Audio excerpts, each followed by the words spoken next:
Hi, welcome to Hollywood Crime Scene. This is Rachel Fisher, Hi, this is Desi Jedeikin. and we're recording remotely for the first time ever. Yeah, So exciting. if it if it sounds weird, that's why. Very bizarre not having you sitting directly across from me right now. I will say that. Yeah, it's like I'm on someone else's podcast.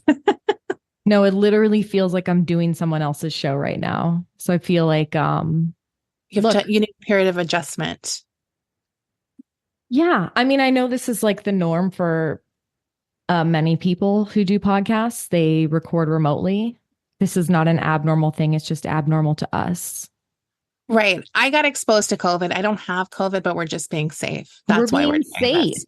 Yeah. We're, So luckily, my cat is in the litter box, so I still have that experience going. So it's almost like we're together. We're well, gonna get here different scratching, so that's exciting. it's going to be like a whole percussion section. I'm just laughing because truly the minute we started recording, Jinx went into the litter box and started scratching. And I was like, okay, what is it? What is it about our voices? Our voices induce bowel movements. Does that happen to our human listeners as well? Um, what I'm concerned about is Melon going off extra hard because for as much as he goes off when you're actually physically here, he's 10 times worse when he can hear someone's voice but can't see them. Oh, interesting. Like I Yeah. did this podcast the other day and Melon ate an entire piece of paper while I did the show. Like Oh my destroyed God. it and it was so loud and I had to get up in the middle of the Zoom and I was so embarrassed. Yeah.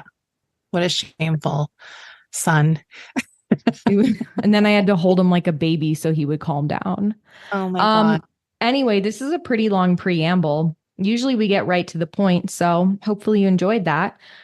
And this week we are discussing part two in our Mariah Carey series. I'm As I excited. mentioned, I'm excited too. As I mentioned last week, my main source for this episode is Mariah Carey's memoir, The Meaning of Mariah Carey. And I also used some newspaper articles Ooh, this time, yeah. but not I as mean, many as I'm going to this use would next week. this is the life where she would start having newspaper articles. Yeah. Yeah. So let's just get into it because we have a lot to get to.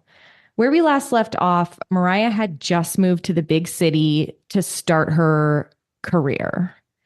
And she first moved into her brother's apartment in Greenwich Village and started working at a sports bar. And she wasn't making a lot of money because she was just the coat check girl because she was too young to be like a server or a Right. bartender. She's wearing these beat to shit shoes that were hand me down from her mom. She's like has the same three shirts in rotation. She's really like struggling right Yeah. now. But she credits the kind people around her for helping her to keep going, like the cook at the sports bar named Charles, who would always make her cheeseburgers. So that was like a meal, a free meal she got.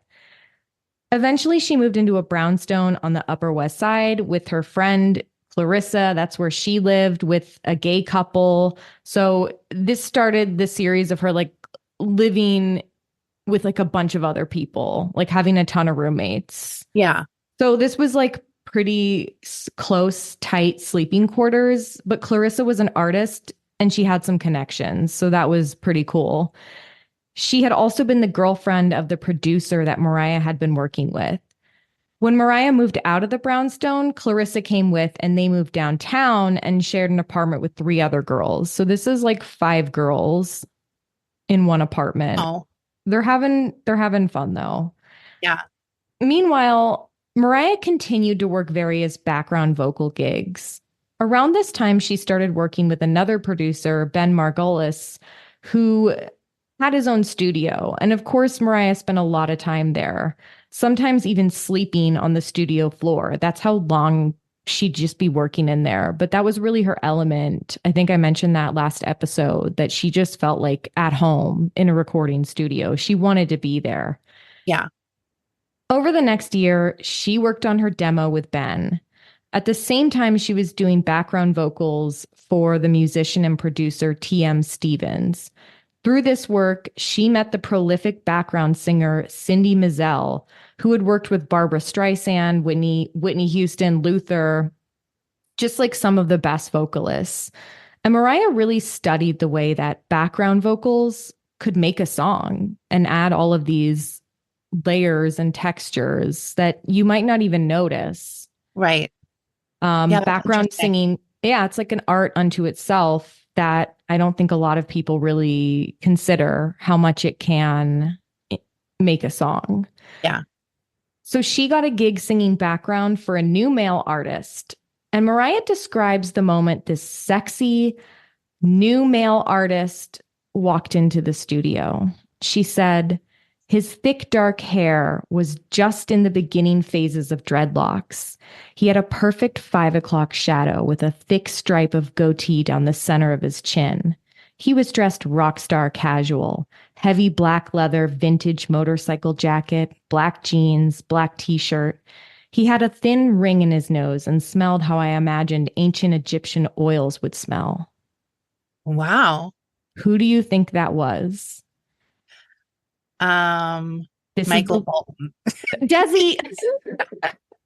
It was not Michael Bolton. It was Lenny Kravitz. Oh, I was actually going to say that, but then I went with a joke. No. Um, Oh, yeah, I mean, look, this man has been hot his whole life. did you just see that recent thing of him? Of course.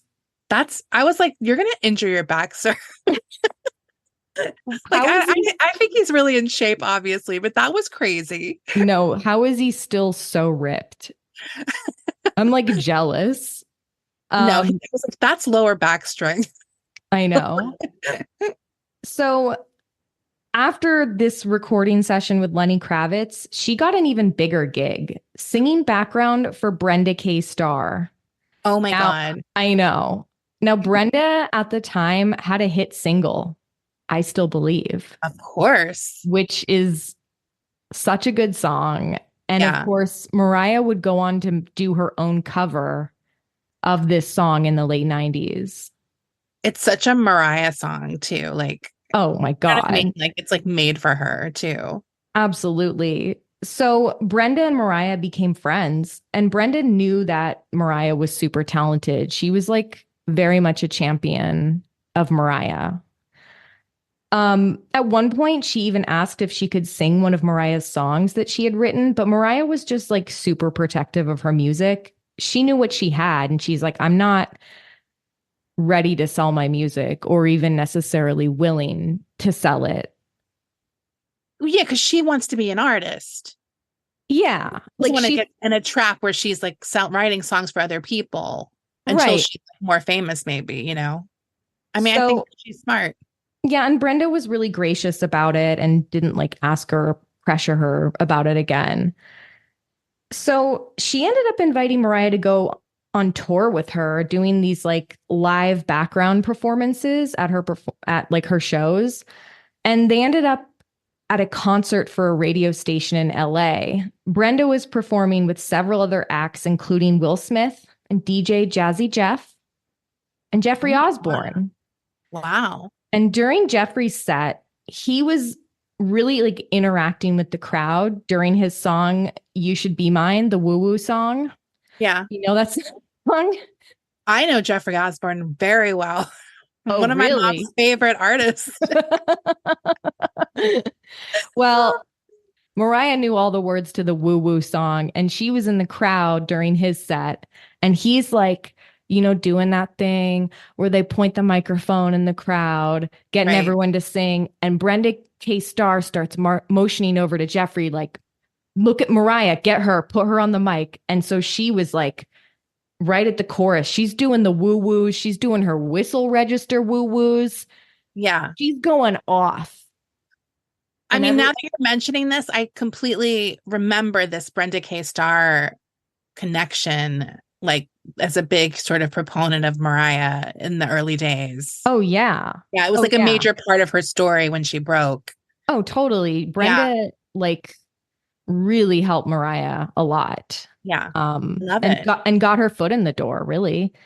Yeah. So, um, yeah, this was like a big kind of magical moment for Mariah, getting to sort of like blow this big crowd away. Yeah.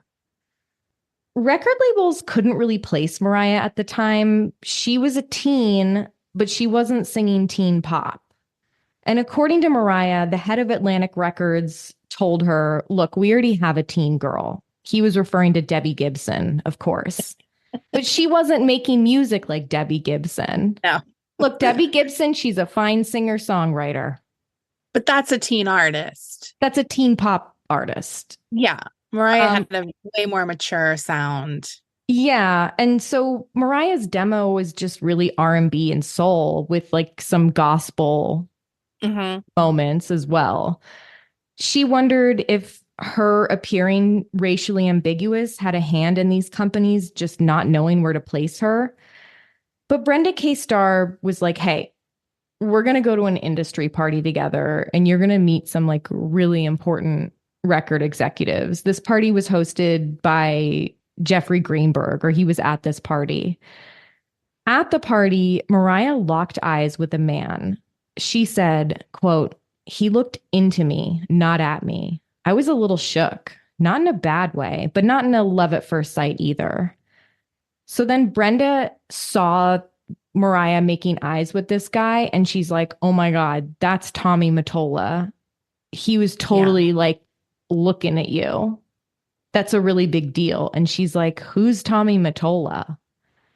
And Brenda was like, he's a huge fucking deal in the record business. Like, he's big.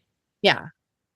So, yes, he was. He was the president of Sony Music at the time. Brenda and Mariah made their way over to where Tommy and Jerry Greenberg were standing. And Tommy asked Brenda, hey, who's your friend? And she's like, this is Mariah. She's 18 years old, and you have to hear her demo. So then Brenda actually began handing the demo tape over to Jerry Greenberg, but Tommy intercepted it and like immediately left the party with this demo tape. Oh my God. He gets in his limo to go home, and he apparently like starts listening to this demo tape immediately. And he apparently immediately turned around and went back to the party looking for Mariah. Now, by that point, Mariah was like, all right, that guy's kind of a weirdo. He just like took my demo tape and left. So she had left the party by the time Tommy went back to go looking for her to be like, oh my God, I need to sign you. I mean, this is like a modern Cinderella story. Yeah. I mean, this is also very much part of her lore. Like, yeah. Meeting. So he wasn't giving up, though. He did eventually track down Mariah's phone number, and he was like, I want to sign you to Columbia Records. So after signing, Mariah got an advance of $5,000, which was a huge amount of money to her at that time. The first thing she did with the money is move into her own place, a studio apartment. And she also moved her two brothers' cats into this apartment. Nice. Their names were Tompkins and Ninja. Aww. Mariah was on her way, and this was the first time in her life she felt like she had stability. And Tommy believed in her. He believed that she could be one of the biggest stars in the world. For all the problems that would come later, one thing Mariah doesn't deny is how much he really believed in her. It wasn't long before Tommy began romantically courting Mariah. He was 40 and she was 19. Now, Mariah wasn't yet romantically or sexually interested in him, but she was also kind of okay with these romantic gestures that he just started making towards her. She said it made her feel safe in a weird way. Like she felt like, oh, he needs me. Tommy, this is what she had to say about Tommy.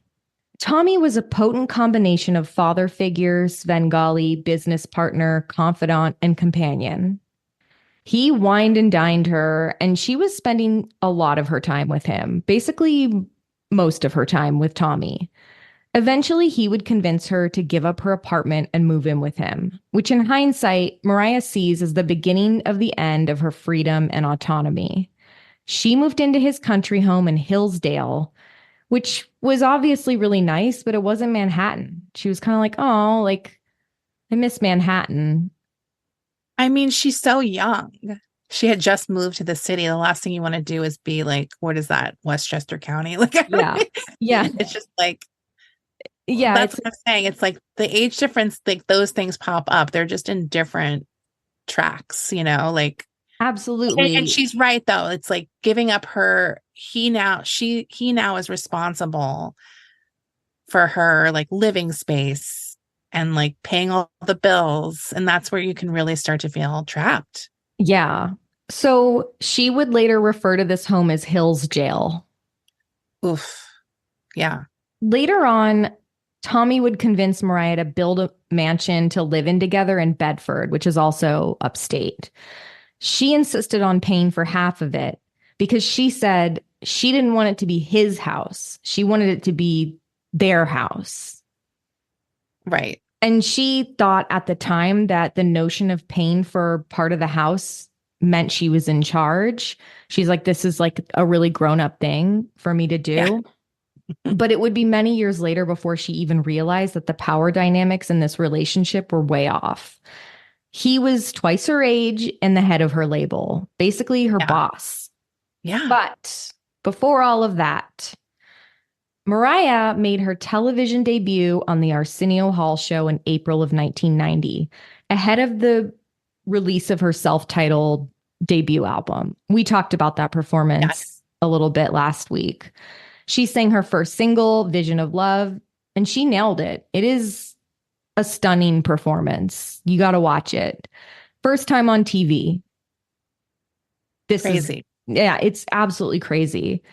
Critics and music lovers alike were just in awe, not only of the power of her voice, but her melismatic style of singing. These like really impressive vocal runs that no one else was really doing at the time in pop music.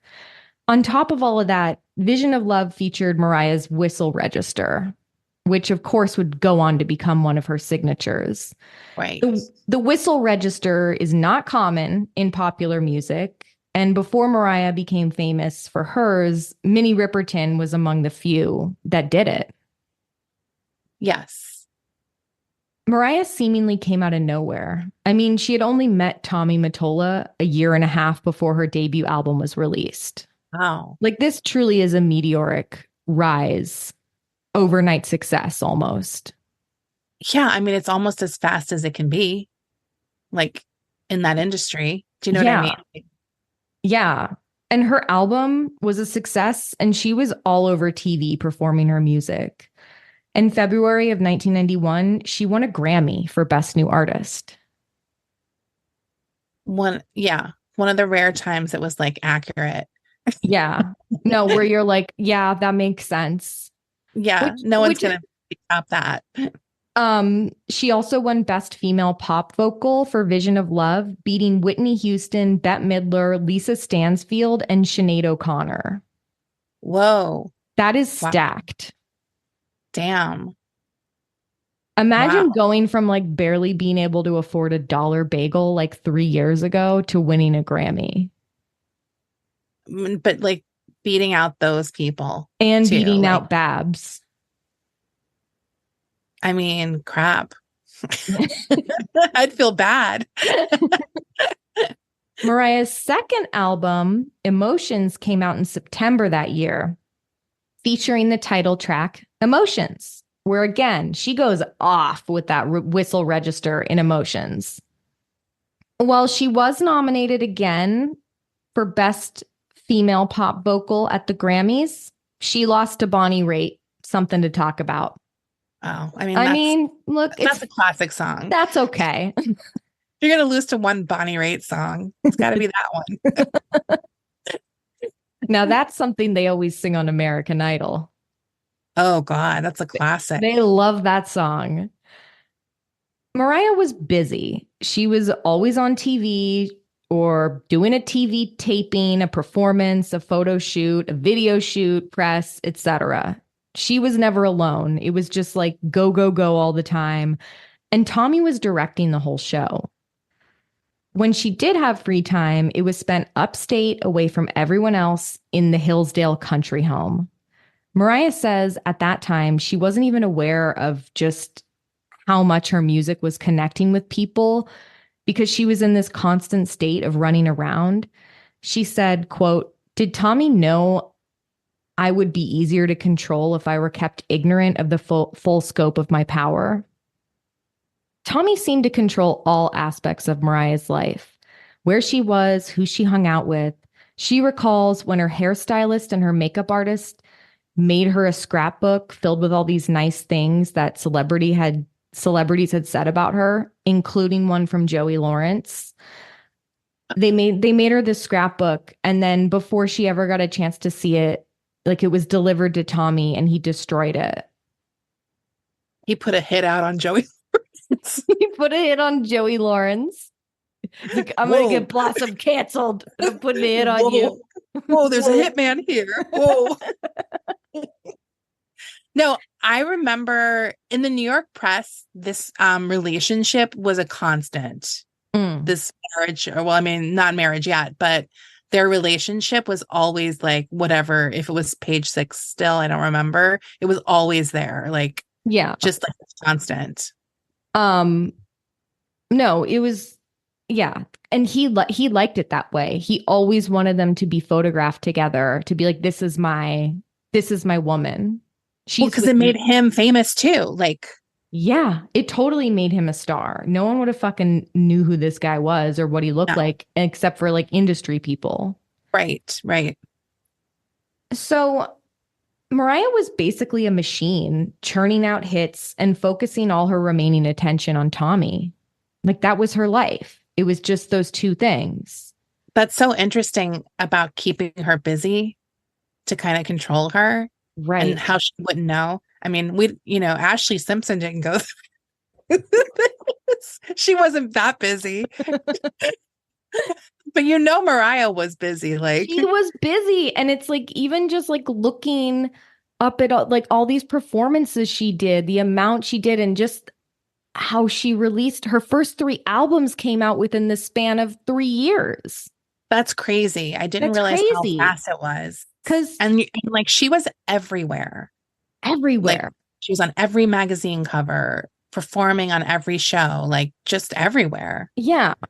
So over the summer of 1993, Mariah taped a Thanksgiving concert special for NBC, and she saw the hordes of fans waiting for her when she arrived at the theater.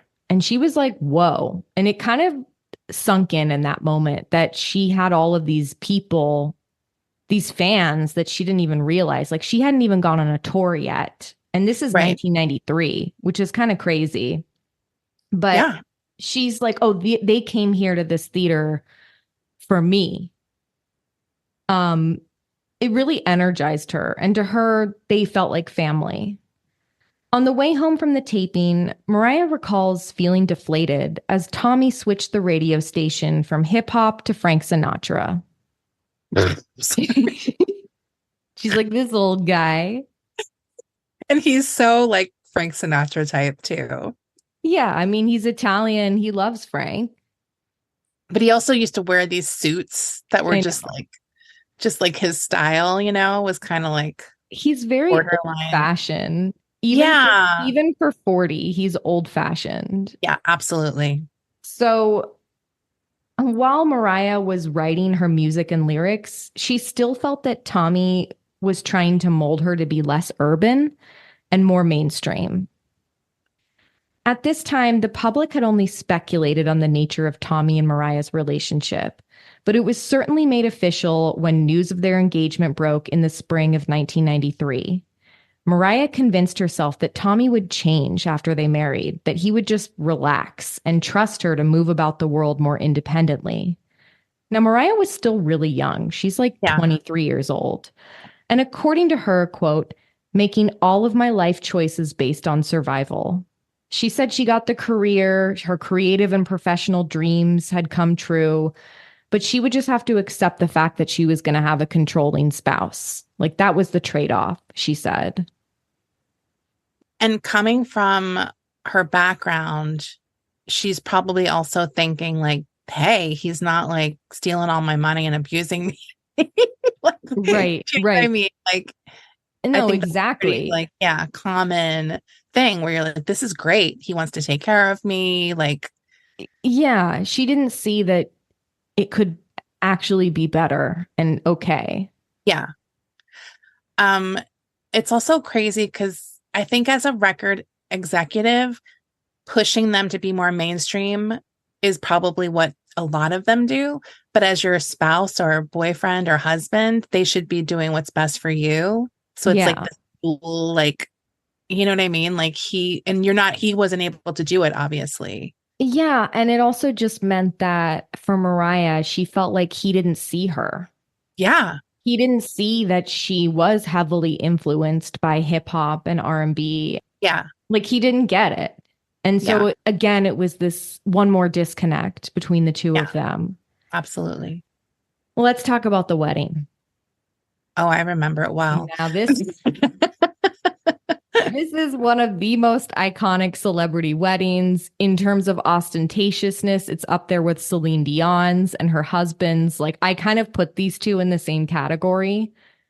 Yeah, it's a very similar relationship too, even though obviously Celine's worked out better. Yeah. Um, it was sort of similar though. They both married these like much older men who were kind of highly responsible for their careers and kind of found them Yeah. basically. And Yeah. these over the top Princess Diana royal wedding type weddings. Yeah. I Well, mean, just I remember that iconic photo of them. That was like the one that was like the cover of People yeah. magazine or whatever. Yeah. So we're going to talk about the dress. Um Now, this wedding was lavish. Both Tommy and Mariah were really excited about planning the most ostentatious wedding that New York City had ever seen. Like this, they both were like, let's make this fucking crazy. Yeah. The guest list, the location, the flowers, the dress, it would be all over the top. And speaking of the dress, Mariah had been inspired by who else? Princess Diana. This dress was a cream silk Vera Wang confection with off the shoulder puffed sleeves and a voluminous full skirt. I mean, just the biggest skirt you've ever fucking seen in your This life. dress must have weighed 100 pounds. You know, it's Like it was crazy so how large. big this dress is. And the sad thing is, I remember being like, oh my God. No, me too. Me too. Honestly, I still kind of I this dress does hold us, even though it's like very dated at this point, it does. I do have like a sentimental attachment to this dress. Right. It's not like what I would choose, but there's something about it that's just so over the top. You Oh gotta, my and it God. fits her so much. It's like this is a Long Island girl's dream. Like Oh, she won. She she didn't have to go to those bridal sales where everyone tramples each other. Like, yeah, Kleinfelds. yeah, Didn't she won. She had the she did biggest win. dress. So not only that, but this dress had a train that was 27 feet long Oh my God. with a veil that was equally as long on top of it. Yeah, it was crazy. So this dress had handlers. It's out of control.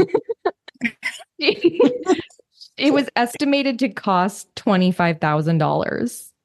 That seems cheap. Well, I guess That's 1993 probably like money. $100,000.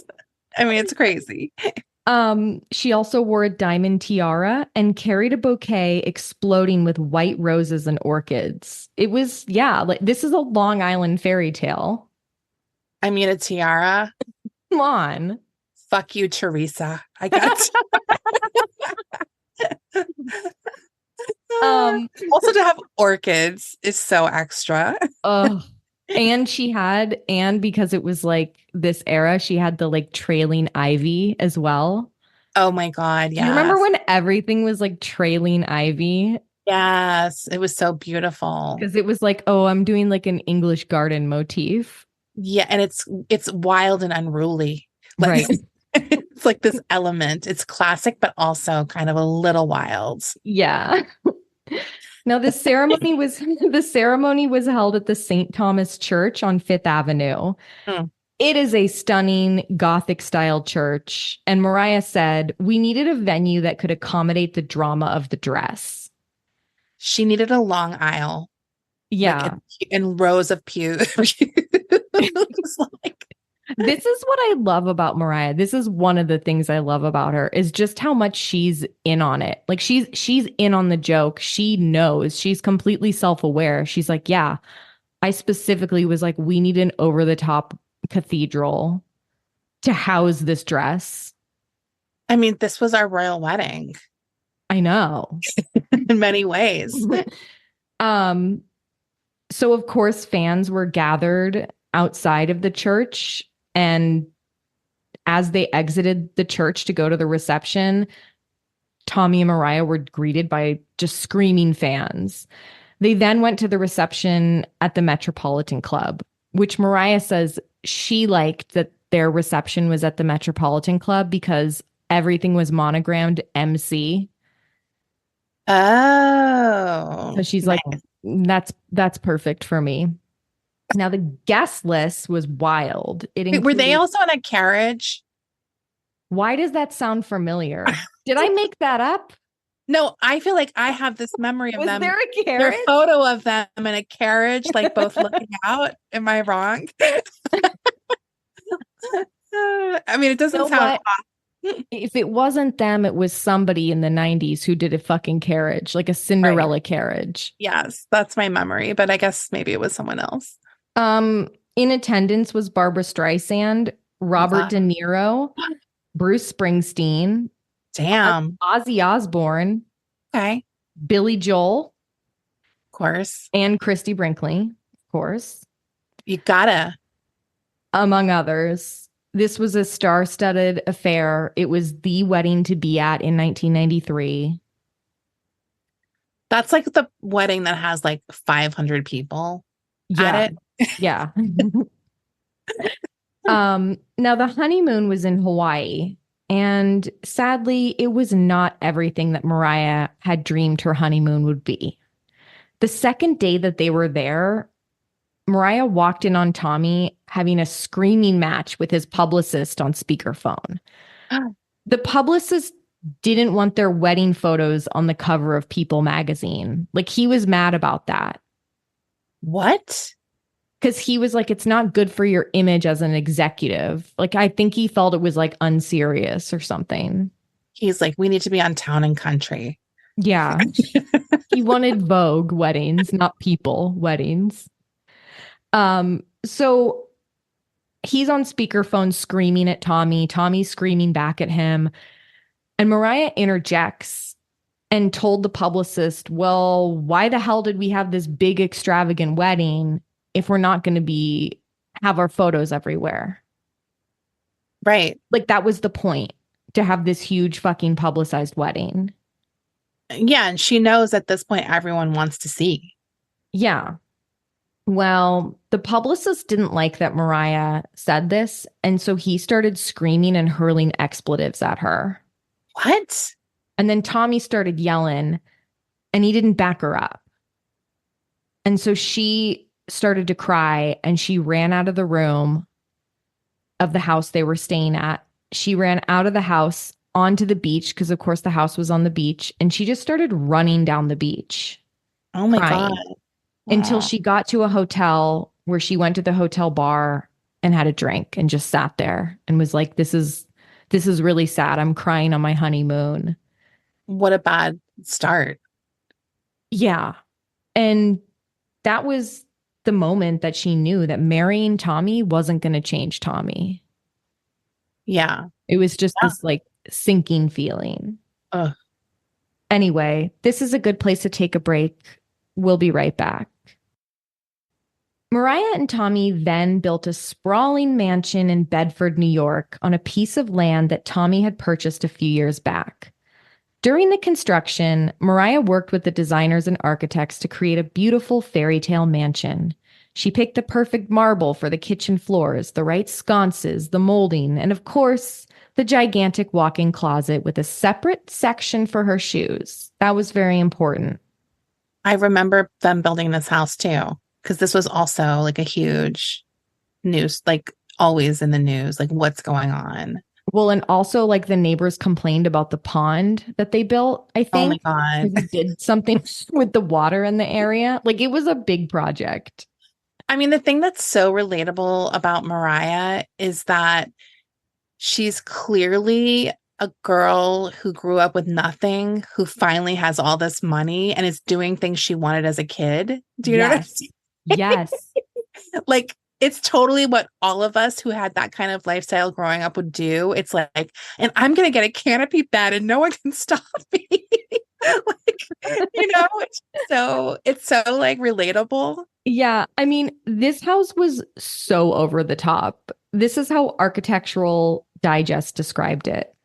Situated approximately on 40 miles north of the city, the red brick Georgian home boasted 9 bedrooms, 7 fireplaces, a recording studio, a ballroom, a pistol range, and both indoor and outdoor swimming pools. Noise from the construction of a 2.5 million gallon artificial pond caused some kerfluffle with the neighbors, but ultimately completed the estate's over the top aesthetic. I mean, I think it's just so different these days, but back then it was still very lifestyles of the rich and famous. Yeah. Like you liked seeing how like they're like, wow, they have an indoor and outdoor pool. Whereas now you're like, you're disgusting. Back then it was still really exciting to see how rich people spent their money. Well, honestly, that is such a Scrooge McDuck ass choice to have an indoor swimming pool. Like that is so old school what you think of like a really wealthy person. Right. That's like San Simeon, you know? Yeah. Yeah. Like having an indoor swimming pool is absurd. No, I had an uncle when I was growing up who had an indoor swimming pool, and it was literally all I could think about. Wait, what? I mean, it's not as nice as like what hers are. You know what I mean? It was just like this thing. I was like, indoor swimming pool? Like, what? Desi, that's crazy. Yeah. No, I was like obsessed with it. Was he rich? Well, he was like a drug dealer. Okay. Okay. Anyway, this Bedford estate was tricked out with security cameras in every room except for the bathroom. Wow. Like basically every room was had security cameras that were hidden. Mariah didn't even know where these security cameras were. That's scary. There were also motion detectors, listening devices, Oh, and a staff of armed guards that were just always on the property. what the hell? Mariah would eventually come to refer to this compound as Sing Sing after the prison. This is crazy. Like, this Yeah. is very unnecessary. Yeah. This doesn't sound like a cozy place to live. I just think there's a lot of famous people in the world, and they don't all necessarily have that much security. Like, Right. And it's over the top. Mariah knew that, but she would come to realize that the security was for her to monitor her. Right. Tommy Right. needed to keep tabs on her 24/7. What the hell? Yeah. He constantly felt threatened anytime that something was possibly out of his control. Even if Mariah knew something that he didn't know, she could tell that he was really threatened by that. Like if she pointed something out, he would Ugh, get what like a nightmare. like that kind of behavior. Yeah. One time he became enraged because Entertainment Weekly published a blurb musing about a hypothetical remake of All About Eve starring Diana Ross and Mariah. And he was like, I don't like that idea. And he became furious. And it's like, she was like, Tommy, they're not actually making that movie. We're not actually Yeah. making a movie. This is like somebody musing about this. That would be an insane. Uh, that's a crazy casting choice. I think they should make that movie. I mean, that was we had our chance, and now it will never happen now. But like, Ugh. my God. She was like, she felt like he was also threatened by the fact that she was more in tune with what was hip and current as well. Because she's 20 years younger. Right. Because she's 23 years old. Or or even in her understanding that hip hop was culturally important and it wasn't just some fad, because Tommy was like always kind of a hater and he thought it was like, oh, this is just some fad. Right. Bring back the Rat Pack. Right. He That wanted more was Frank. music. He just didn't get it. Yeah. And he didn't like that he didn't get it. I think that that's probably true for a lot of executives at that time in the music industry, right? Yeah. Like, Um, so one night Tommy and Mariah were having dinner with a group of industry people at a restaurant when the head of Epic Records asked Mariah, "Hey, so what do you think about this Puff Daddy guy?" Now, Puff Daddy was like just up and coming. Like this is like 1994. He's just becoming famous, right? right. And after he asked her this question, what do you think about Puff Daddy? Mariah suddenly flashed back to an incident that had happened at the house prior to this dinner. So one night, Mariah, her nephew Sean, and Tommy were all hanging out in the kitchen talking about Puff Daddy. And Tommy said, "Puffy will be shining my shoes in 2 years." Oh, And this statement pissed Mariah off enough that she wasn't afraid of Tommy in that moment and decided to say, like, hey, that's really racist. yeah. And she remembers her nephew Sean looking at her like, oh my God, did you just like stand up to Tommy? I Like mean, she, sometimes it takes those kind of moments where you're so angry, you finally just say something, you know? right. So flashback to this dinner with the head of Epic Records asking Mariah what she thinks about Puff Daddy. She tells him what she thinks about him. And she's like, look, Bad Boy and Puffy, this is the new wave. This is what's hot now and is like going to continue to be hot. And Right. people need to get on board with this. And she starts like having a conversation with the head of Epic about the state of hip hop music. And Tommy suddenly became livid and interrupted Mariah by furiously getting up from the table, and he just starts pacing around the restaurant. And there's like other customers in this restaurant. He's making a scene. Oh my God. Everyone was like, whoa. Then Tommy came back, slammed his fist on the table, and yelled, "Thanksgiving is canceled." And For the Mariah, whole country? yeah, no, that's what Mariah said in his book. She's like, did he mean like all the butterball turkeys were going to have to be recalled? Like, what the fuck was he talking about? He's so mad that she knows things about the industry that he doesn't and can Yeah. talk to somebody else powerful on their level. Or that he would want someone else powerful would want her input about something Yes. to Yeah. make decisions. And It's crazy. so Mariah was like, I could have had this cool conversation with this executive, shared my opinions with him, and we could have had an interesting dialogue, but instead my husband has to throw a temper tantrum. How embarrassed, like, how is he not embarrassed? No, she was shaking but furious because she was scared of him. Yeah. But she Well, was because she also knows she's going to pay the price now. right. All she could think about at this point at the restaurant, everyone's like silent. And all she can think about is how she has to drive an hour home with him Oh my God, alone to Bedford. to the Bedford Sing Sing house. And so in that moment, she decided she was going to refuse to leave with Tommy that night. Yeah. Oh my God. He went home alone and Mariah went to the club with her friend Josephine instead. She's like delaying the inevitable. Yes. Yeah. Yes. By the time Mariah began work on Daydream, which was her fourth album, she was trying to step out of this adult contemporary box that she felt Tommy had put her in. She wanted to be making music that reflected more of her hip hop and R&B sensibilities.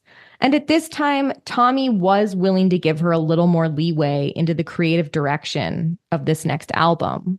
So she had more freedom on Daydream. And I mean, you can tell, like, this is when her sound really starts changing and becoming more hip hop. Yeah. Is with this album. the proof was in the pudding. Mariah knew what was hot and she knew how to make good music. And at the end of the day, that did matter to Tommy. Yes. Like he had to reconcile with that a little bit, that she knew what she was talking about.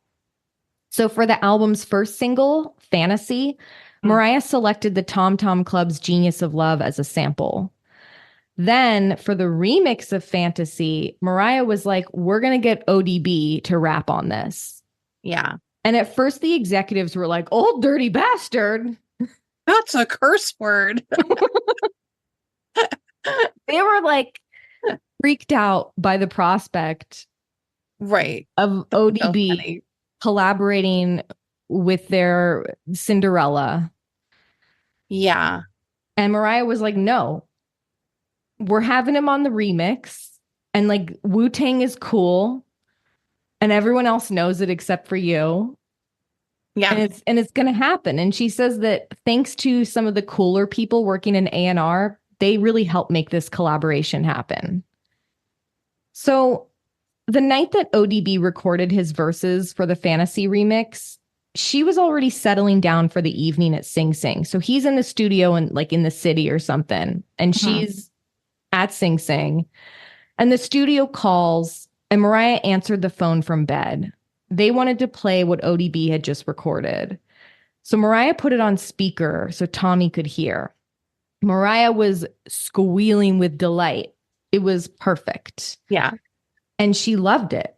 And she looked over at Tommy for his approval. And he was decidedly less enthused. He goes, what the fuck was that?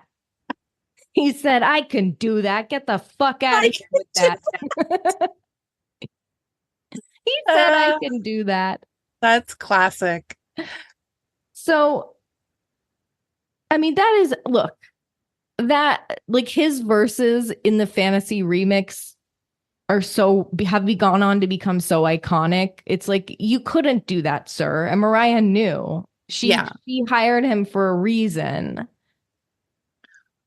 Right. I mean, that's like also like a personality you cannot buy. Like, No. do you know what I mean? Like, it's more than just what he's saying. It's his charisma, uniqueness, nerve, and talent. He's one of a kind. So the Fantasy remix was really the piece of music that truly separated her and Tommy's taste. Like this really was like, wow, they could not be more different. Right. So, but it was hers. It was cool and it was hip hop. This was truly like Mariah's. I mean, her instincts are why she has such a long career. Yes. Because if he had just kept her down this adult contemporary road, we wouldn't be hearing about her anymore. We would not. And she would not have stayed relevant. She would not be collaborating with Ariana Grande this past year, today. No. Yeah. You know, at her age, like she's still relevant. And so one of the things I was thinking about is just how she is to me, she's like such a brilliant producer. Like just the samples that Mariah has chosen over the years are so inspired. Like, you know, obviously the Tom Tom Club sample, but she like really will pull stuff. One of my favorite of her choices is the cameo. It's like Candy that she did for Loverboy. Like she's so good. Her instincts are so correct. Yes. And I like too that it's like music that was important to her too. Like, and she just has like an encyclopedic knowledge of music that she grew up with because it was so important to her. Yeah. And the other thing that's so kind of incredible to me is her remix songs. They're not remix in the sense that, a producer just put their own beat over the vocals. She'll redo the vocals. She'll like redo the whole song. It's just, they're kind of like different versions of a song. Yes. And that's what makes all of her remixes so listenable. Right. It's because it's like, it's a new work of art. Like, right. She's like, well, what if this song had this sample underneath it? Yeah. Like when she put the Ain't No Fun underneath Heartbreaker. Yes. And it's like, oh, this makes it a totally different song, but it's just as good as the original. And she's like fun. Like, She's you know what I fun. mean? She's having fun. Yeah. So it's time to shoot the video for Fantasy, the OG version, not the remix. Now, in the past, Tommy had a great deal of control over Mariah's videos, and she was really envious of these other artists who had gotten to work with all the cool video directors. Like, she Right. never got to work with Herb Ritz. Yeah. And like she wished her videos were as stylish as like Janet or Madonna. And if, Yeah. and if you think about it, like honestly, Fantasy is really her first truly iconic video. No, her previous music videos were literally just ads for the song, kind of. They weren't their own art form. Yeah, they didn't have a story No. or a Wasn't concept. it? She wasn't like a video artist, right? Like, No, but she would become one. yes, totally. So Mariah was like, I'm going to direct this video myself. Hmm. She directed the Fantasy video. And this video was shot at an amusement park, Playland Park in Rye, Hmm. New York. And it features Mariah on a roller coaster, on rollerblades, dancing around. Then it's nighttime and there's B-boys dancing all around her. She looks sickening. She's wearing cut-off denim shorts and a crop top, and her loose curls are just spilling everywhere. She looks gorgeous. Yeah. I mean, this is so tri-state area of her. Like, Yeah. that's why it's like you can just tell this was all her concept. And Yes. like everything, it's just her and it's of her age, like Yeah, it's her age. It totally is. So for the remix video, they brought ODB to the boardwalk of the park to just kind of do his thing. Mariah was like, I just want you to do what you want to do. And he was like, well, I want a wig. I want a silly wig.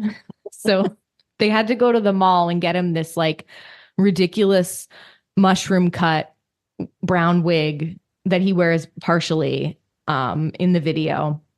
Also, the clown that's featured in the original video is now in the background of ODB rapping, but it's tied to a light post. ooh, So the video is like pretty similar. Like it uses the same footage from the original video, but with ODB inserted and right. kind of mixed around a little bit. Fantasy debuted on the Billboard Hot 100 at #1, which was a first for a female artist.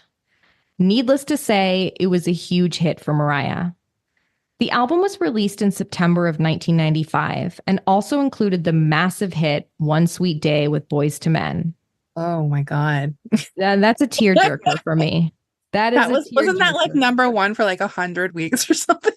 I was just going to say that. This song was the longest running #1 song in history for Yeah. 23 years. I don't know who broke it. I didn't look that up. But for 23 years, this No, was it was it. crazy. I remember that video too. Yeah. Daydream also included the single Always Be My Baby. Oh, wow. Now, Jermaine Dupri produced Always Be My Baby alongside Mariah, and she also enlisted him to do the remix, which I personally like the remix of this song better than the original. This remix would feature a sample from the SOS band and also featured Debrat and background vocals by Escape. Wow. This is like a stacked remix. Yeah, absolutely. During production of the track, Mariah invited Jermaine, Debrat, and the 4 girls from Escape over to Sing Sing to work in her home studio. Mariah felt relieved just to be hanging out with people her own age. Yeah. Even though she's like under the security of her house, at least she's got people she can like hang with. Yeah. They were all having a blast, drinking, talking, hanging out. And even though she knew that there were hidden security cameras in every room and security guards lurking about, she was like, this is really fun. Mariah snuck off with Debrat at one point. She's like, I'm going to pretend to give Debrat a tour of my house. so we can kind of go where we want to go. Yeah. At first, I thought this was going to be a lesbian story, but it's not.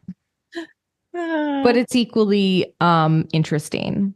So she takes Debrat into the master bedroom and into the one place she knows where there's not going to be a hidden camera, and that's her shoe closet. Ooh. She takes her. I was thinking Tommy's bathroom. Tommy's bathroom where he takes a dump every morning. Tommy's One place. bathroom. No one wants anything that's going to be filmed in there. No. So she takes Debrat into her shoe closet and shuts the door, and they're just sitting on the floor, giggling, being young women together, just like having fun and talking openly because there's no listening devices in there. Yeah, that's so fun. Finally, Mariah whispered to Debrat, "Do you want to get French fries?" And Debrat's like, "Yeah." And she's like, "All right, shh, let's go." Mariah has a wild hair up her ass right now. She's going for it. Yeah. So they run off. They walk to the, trying to be kind of casual, go to the garage where all her cars are. And she's like, "We're going to go. I'm going to show Debrat my cars." And so they get in the garage and Mariah is like, "Get in." And they get in her black Mercedes convertible and just peel out of the garage and out of the compound. Oh my God. Mariah said she felt like Black Thelma and Louise. Like with the top down, just speeding down the road out of Sing Sing. So before Mariah and Debrat even made it to Burger King, which was only like a mile away, Jermaine Dupri was calling Debrat's cell phone. And she's like, "Hey." And he's like, "You guys need to get back here right now. Tommy is freaking out." Where's Mariah? He was like, "Get me some onion rings." And yeah, Jermaine was like, "No, he has all the security guards like running around the house looking for Mariah right now." And that's psycho. And he's losing his mind. Because you probably at some point start to think they're not watching it 24/7. And then you do something and you realize that they are actually looking at it all the time. Yeah. Well, there was also this hidden security station in the bushes, like outside the house, that had all those like TV screens where you could see everything. Right. And they probably called Tommy too, right? When they saw the car leave. Right. Yeah. So, Debrat was like, tells Jermaine Dupri, he's like, "Well, we're getting French fries, so bye." And she just hangs up on him, even though he's freaking out. Yeah. And she's like, "I need these fries." Meanwhile, Jermaine Dupri is like frantically calling them back and back again and again and again. And they're not picking up. But he was really scared because back at the house, the security guards busted into the studio and started interrogating Jermaine. Oh my God. Screaming at him, demanding to know where Mariah had gone. They had their guns and everything. This is illegal. Also, Desi, this is not that it makes it any better or worse, but like, because it's all bad, but this was also the middle of the day. Like, not even like, oh, she snuck out at 3 a.m. This is like the daytime. I completely pictured it nighttime for some reason. No, it's day. It's like, that does make it crazier. I don't know why. Back in the car, Mariah and Debrat are eating French fries, just talking. That's so relatable because it's like, as a kid, you'd always be like, "Well, we're already in trouble. We might as well, might as well finish what we're doing." No, it was total little girl in trouble moment. And that's how she describes it in her book. She's like, "I always felt like I was getting in trouble with Dad." Yeah. It's like really twisted. Yeah. And Mariah is kind of venting about Tommy to Debrat. And Debrat, who's only 19 years old at this point, is like, "Oh my God, yeah." She's like, "This is wrong. This is wrong what he's doing to you." Right. Like she gets really serious and she's like, who sold all the records? You. Like you made all this money. You're an adult. Why can't you go get French fries? No, it's crazy. So when they returned to the house, they were greeted by a pack of security guards who were 2 seconds away from getting in their cars and hunting Mariah down, like driving in their cars to get her. I mean, I just don't even know what to say to some of this stuff because it's like, how is no one being like, she's an Yeah. adult? Like, No, it's crazy. But after all that, they did manage to record a sick remix for Always Be My Baby and shoot a video in the house. That night, that day and night, they did all that. oh wow. Now the video, Mariah directed it. And it's like, a low budge video. It's just them in the studio and hanging around the indoor pool. And featured in the video is Mariah's cat, Puffy. Aw. Now, this cat is the Fancy Feast cat. Yes. It is a white, floofy cat. It looks exactly like the Fancy Feast cat. I wish Mariah was eating the fries in the video. I know. That would have been good. Or them escaping part of the video would have been amazing. Yeah, it's too bad this is in the days before like phones or cameras in our pockets. Yeah. They could have recorded some raw footage of that. That would have been incredible. Yeah. Throwing the fries in the air, Yeah. speeding down the road. So while she was recording Daydream, Mariah's personal life just continued to suffocate her. She had all this anger and frustration that she didn't know how to release. And so to cope with it, she decided to take on a creative alter ego. This alter ego would be a brooding alt-rock chick.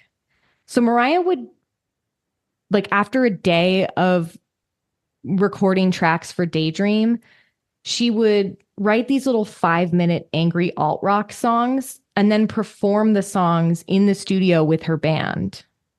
Oh my God. Completely different than anything you've ever heard Mariah do before. Like really sort of, Riot Girl almost-esque. It was kind of just like a departure from everything. And it was a way to express all of this turmoil for her that she was feeling. She said that they were purposefully over the top and brooding and angry, like, bordering on parody.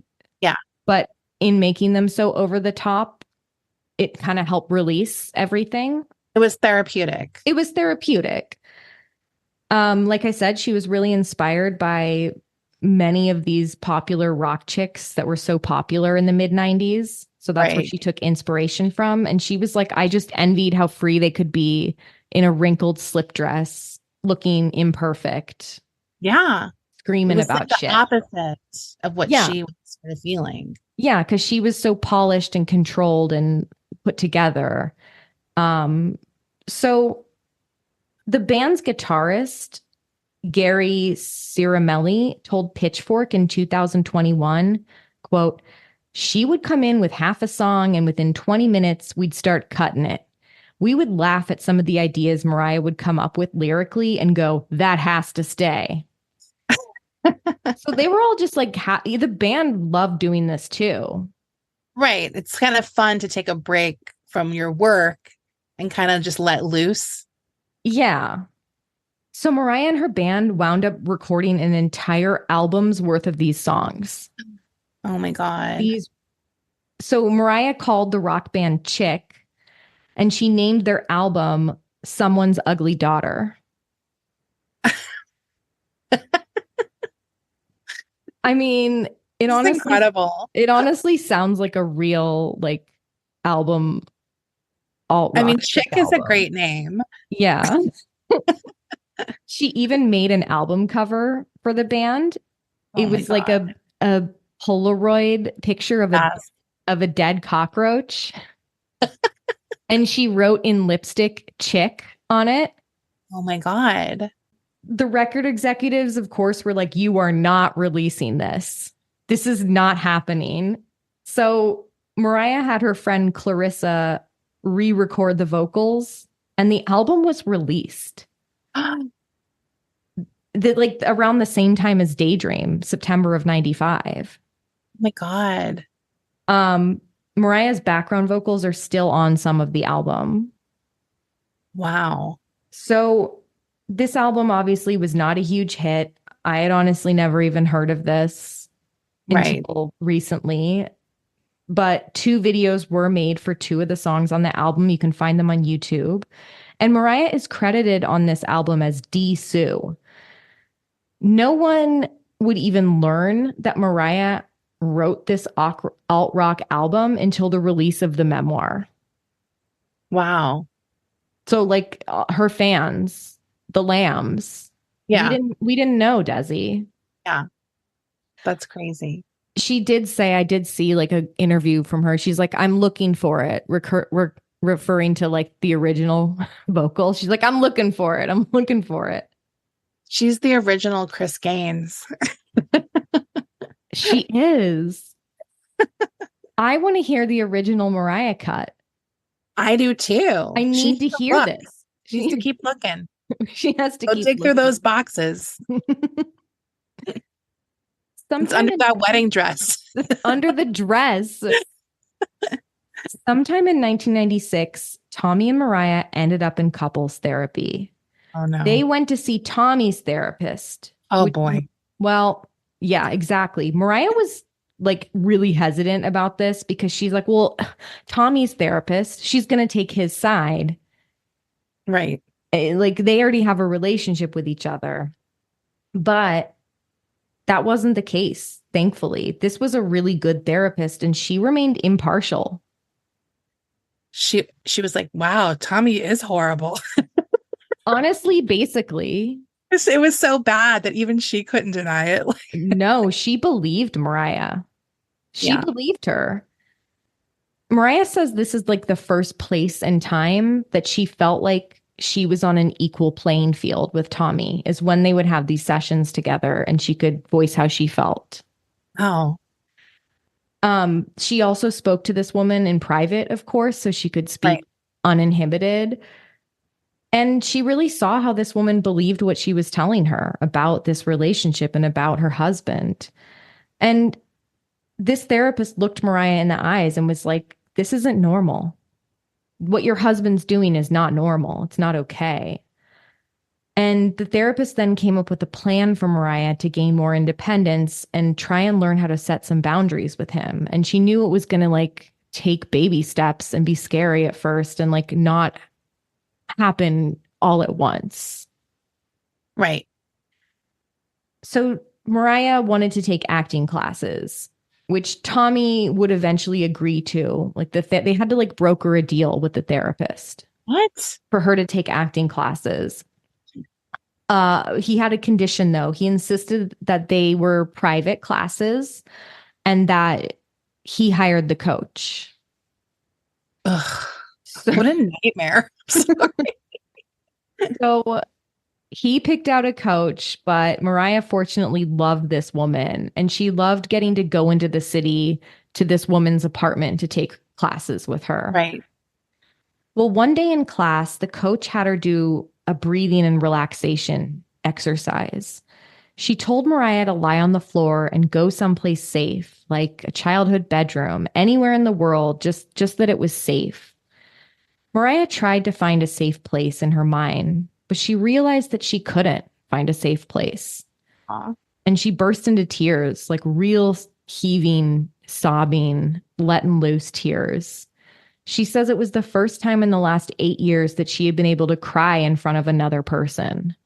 She says she spent so much of her time walking on eggshells around Tommy that she was too afraid to even cry in front of him. If she showed too much emotion, she would always end up having to apologize to him. Oh. Mariah ended up buying a small apartment next to the acting coach using a fake name. Ooh. She bought a secret place. I love it. She just wanted a spot to be in after class where she could be alone. Yeah. She would sometimes tell Tommy that she was going to spend the night at her acting coach's house just so she could spend the night in this apartment alone. Right. She turned the space into a private work environment. where she had Debbie Allen come in to teach her some movement. Whoa. I mean, you call Debbie when you're Mariah. That's crazy.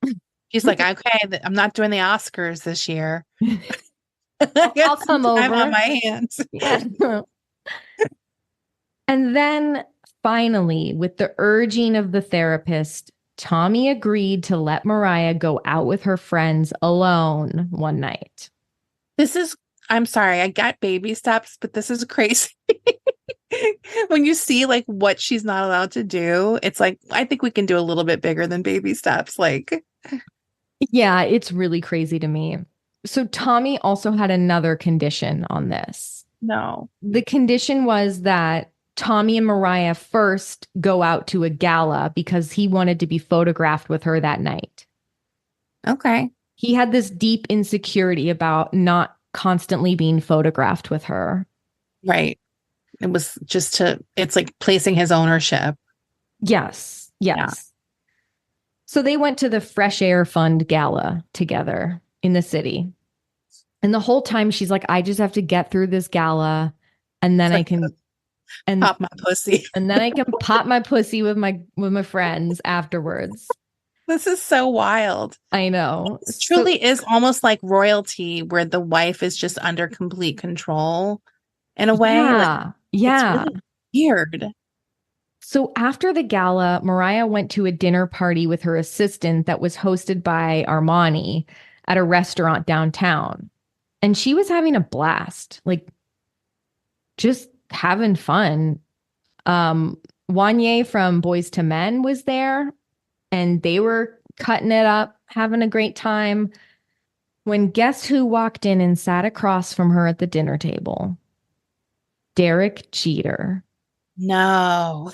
Derek, no. She's about to get in trouble. He's gonna give her a gift basket. He's gonna give her a gift basket. Derek Jeter sits down in front of Mariah. Mariah said, when I first saw this guy, I was like, not impressed. She said, quote, his Armani suit didn't cover up the fact that he was from Kalamazoo. Or the Kalamazoo in him. Whoa. You know, it's wild. I didn't know Derek Jeter was from Kalamazoo. Why did I just assume he was like spawned in New York? I did too. He's so That's New crazy. York to me. I'm like shook. Yeah. Well, she could tell. She clocked. She's like, "You're from Kalamazoo. I can tell. Right. You're not a real New Yorker." Crazy.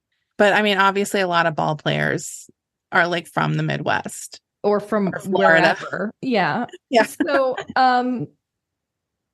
but when the conversation at the table turned to discussions about being biracial, being white passing, or racially ambiguous, Mariah and Derek's ears both perked up. Oh. Mariah said that someone at the table was like, "Hey, Derek, you have a black father and an Irish mother, right?" And that's when Mariah and Derek's eyes locked. And she says in that moment, she felt an instant connection with him. I mean, it makes sense. And that's where we'll leave off this week. Oh, no. I know. I had to stop writing. I thought this was a good place. It's a cliffhanger. We're leaving at a cliffhanger this week. I got excited and I hate the Yankees. Well, I just need her to get out of this marriage. I know. I'm excited for her butterfly era. Absolutely. She's gonna, yeah, these next few albums are all like the chrysalis. Like she got big into butterflies. Yeah. We love that. She's entering her butterfly and rainbow phase. She's in her butterfly rainbow charm bracelet era. Yeah, and it's such a good look. No, it's so good. Good. Notice how much sexier she started dressing in 1997. Oh, you can, if you didn't know anything about her marriage, it's so clear. It's like she left the Mormon church or something. So like it's something like it's so drastic of a change. Yeah. It's like she's dressing her age. She's dressing for her. Yeah. But yeah, and like youthful. and fun. youthful. Yeah. Yeah. And right. Uh, No, Tommy wanted her covered up for sure. yeah, absolutely. That's So crazy. we'll be back next week, hopefully in person. Probably in Yeah, person. We'll be in person. we'll be in person for sure. We're thinking good thoughts. We are. We might do the mini episode remote. We don't know. We don't know. We're taking it day by day. Yeah. But luckily so far so good. We're Yeah. just being cautious. We're being cautious.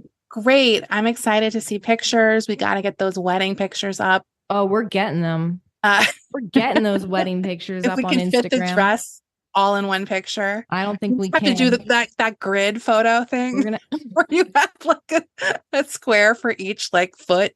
I'm gonna have to do like a separate post just for the dress photos. Yeah, that's so funny. Oh my God. I can't wait to see it again. Yeah, it's so good. All right. We I'm will excited for see next you week. later. Bye. Bye.